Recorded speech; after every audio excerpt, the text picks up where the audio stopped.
공예에 있어서 미술 공예 운동은 빼어놓을 수 없는 큰 변화의 시기였습니다. 1880년도부터 1910년까지 우리가 이 부분을 미술 공예 운동의 대략적인 시기라고 보는데요. 이거는 그 영국의 산업혁명과 같이 동일하게 있었던 운동이라고 보시면 됩니다. 산업혁명은 결국은 1880년도부터 1910년 시기를 말하고 있는데 15세기에서 17세기에 있었던 유럽 봉건 제도가 붕괴되면서부터 이제 사회의 변화가 일어나기 시작을 합니다. 그러면서 수출입 산업이 발전되고 또 이것이 시작이 된다고 보시면 되는데요. 다양한 여러 가지 영향을 결국은 받아들이는 그런 시기라고 보시면 됩니다.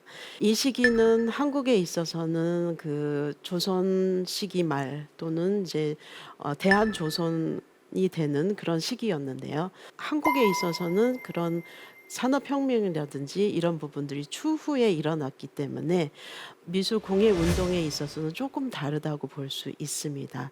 직접적으로 미술 공예 운동을 가장 앞서서 이거를 선도했던 나라는 영국이라고 보시면 되고, 영국에서 이 운동이 미국으로까지 전파가 되는데, 이것은 역사적인 흐름에 인해서 그렇게 전파가 되는데요. 우선 어떤 이유로 이런 운동이 만들어졌는지에 대해서 설명을 드리겠습니다. 15세기에서 17세기까지 있었던 유럽의 봉건 제도가 붕괴하기 시작을 하고 새로운 문화가 유입되기 시작을 합니다. 그중 하나가 18세기, 19세기의 수출 입 산업이라고 보시면 되는데요. 이것의 시작으로 인해서 많은 문화권들의 영향을 유럽에서 받기 시작을 하지요.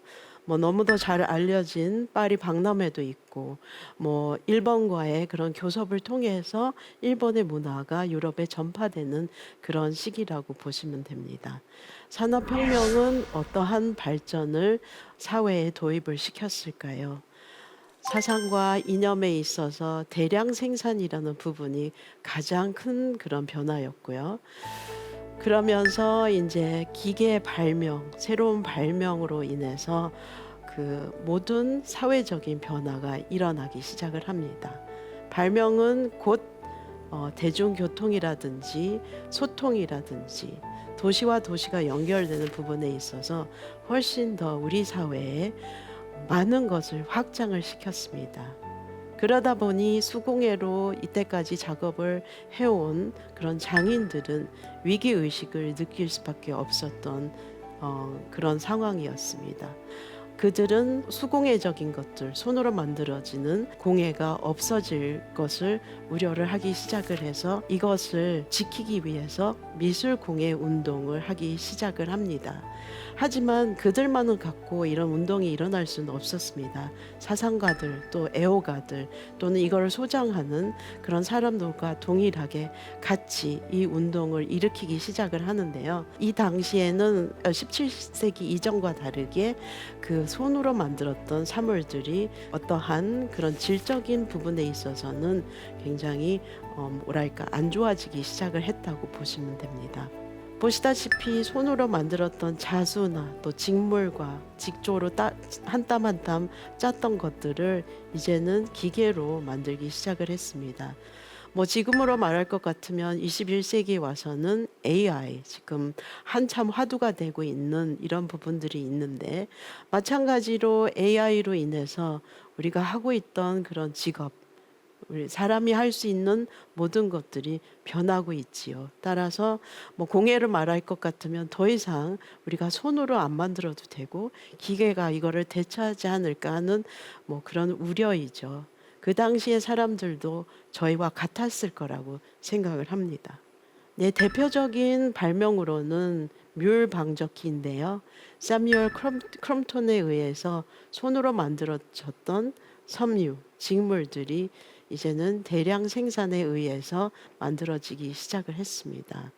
지금은 오히려 이런 대량 생산에 의해서 버려지는 많은 의류들, 옷들, 또는 섬유들, 이런 것들이 우리 사회에 큰 이제 문제를 일으키기 시작을 하고 있죠. 21세기에서는. 그래서 저희가 지속 가능성이라는 단어를 지금 많이 사용을 하고 있는데요. 당시에는 그것보다는 빨리 무언가를 많이 만들어서 이것을 여러 곳으로 운반하는 것이 가장 중요했던 그런 시기라고 보시면 됩니다. 지금 우리 21세기에 와서는 이런 것들이 근거가 돼서 뭐 여러분들이 너무도 잘 아는 그런 브랜드들, 유니클로라든지 무지라든지 또 한국에 있는 뭐 8세컨드라든지 뭐 일회용으로 거의 취급되는 이런 그 현상을 지금 보고 있는데, 당시에는 이런 기계의 발명들은 엄청난 그런 혁명이었습니다. 신기하기도 하면서 두렵고, 또 과연 손으로 했던 이 모든 기술들이 사라질까? 현재 우리는 AI라는 것을 Artificial Intelligence로 비슷한 그런 경험을 하고 있지 않을까 비교해 보는 것도 좋을 것 같습니다. AI로 인해서 우리가 갖고 있던 직업들이 없어지는 것은 아닐까요? 동일하다고 봅니다. 그렇다면 이렇게 대량 생산을 하는 데서 또 중요한 그런 요소가 무엇이었을까요? 그 요소는 대중교통이었습니다. 제임스 와트는 증기 기관차를 만들면서 이제 기차라는 것이 만들기 시작을 합니다. 기차라는 것을 이제 운영하기 위해서는 별도의 저희가 이제 수단이 필요했는데요. 철도가 만들어지고 또 수로가 만들어지고 길이라는 이 개념이 만들어지기 시작을 하지요. 결국은 공장에서 만들어졌던 이런 물건들을 도시와 도시로 연결할 수 있었고, 빠른 시간 안에서 물류를 운송할 수가 있었습니다. 대량 생산에 있어서 이것이 도시와 도시로 옮겨진다는 것은 필수적인 그런 사회적인 부분이었습니다. 네, 런던에서는 1863년에 지하철이 만들어지기 시작을 합니다. 지하철은 도시와 도시를 시간을 단축하면서 좀 더 빨리 연결을 할 수 있었던 교통의 수단이라고 볼 수 있습니다. 지금 런던에 가셔도 그 당시에 사용했던 그런 기관차들이 아직 남아 있습니다. 결국 대중교통이 발달된다는 것은 도시와 도시를 연결하면서 소통, 교류, 교섭 또는 무역, 이런 것들이 가능해지는 것이죠.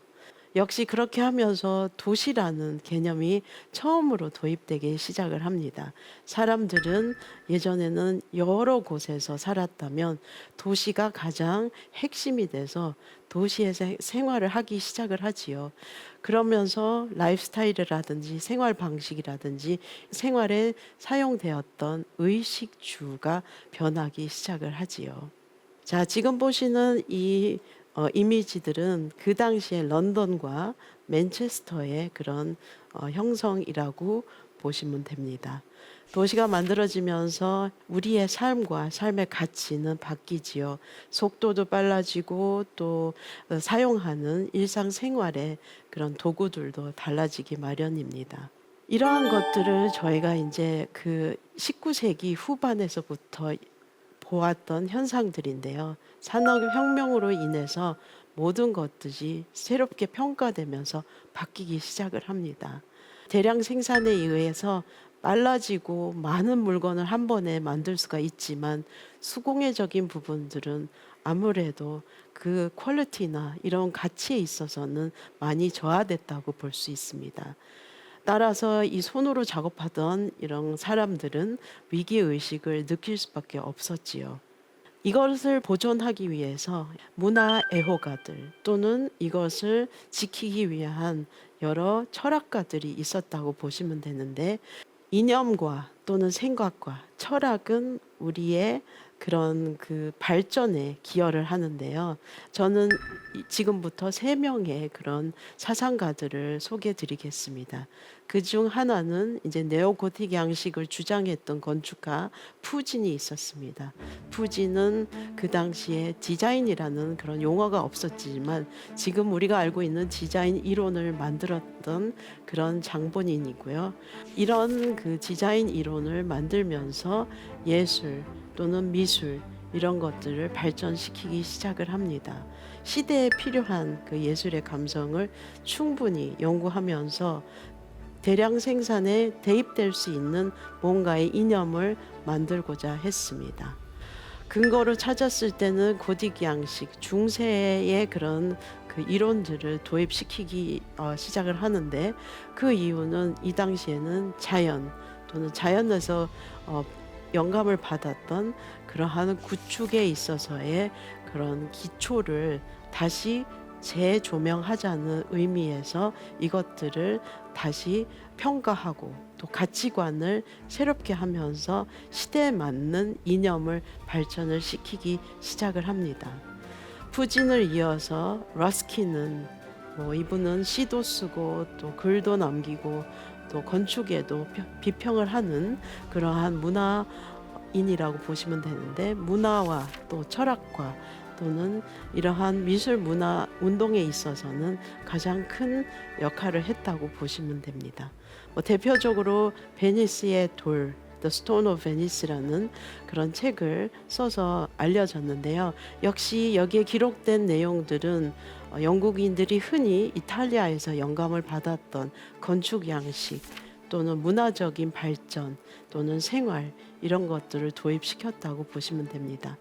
대량 생산에 의해서 이 없어져 가는 수공예에 대한 이념들을 보존하는 데 있어서는 기본적으로 노동 또는 예술의 가치, 이런 것들을 주장을 했는데, 노동에 있어서는 편리함도 있어야 되고 사람들이 살아가는 가치 안에서는 이 편리함에 인해서 자연과 같이 가야 된다고 주장을 했습니다. 가장 편하면서도 또 이것을 자연과 밀접하게 지켜나가는 양식들을 탐구하기 시작을 했지요. 그거에 가장 중요했던 것은 고딕 양식이라고 보면 되는데, 고딕 양식은 자연과 아주 비슷하게 규칙적이지 않았다는 그런 부분들에서 영감을 받았고, 아치와 아치 사이의 그런 기둥, 이 사이에서 그 공간적인 면들을 살리는 데 중점을 두었지요. 푸진과 러스킨의 이념을 확장했던 그런 장본인은 윌리엄 모리스라고 볼 수 있습니다. 윌리엄 모리스는 그야말로 미술 공예 운동의 선구자라고 보면 됩니다. 지금 저희가 알고 있는 모든 이 미술 공예 운동에 있어서 이념들은 윌리엄 모리스가 푸진과 러스킨의 그런 생각들을 통합시켜서 실제로 실현하고 구현하고 발전시켰다고 보면 되는데요. 모리스는 어린 나이부터 시를 쓰고 정원을 가꾸고 이러한 문화적인 부분에서 충분히 만끽하면서 성장을 했다고 합니다.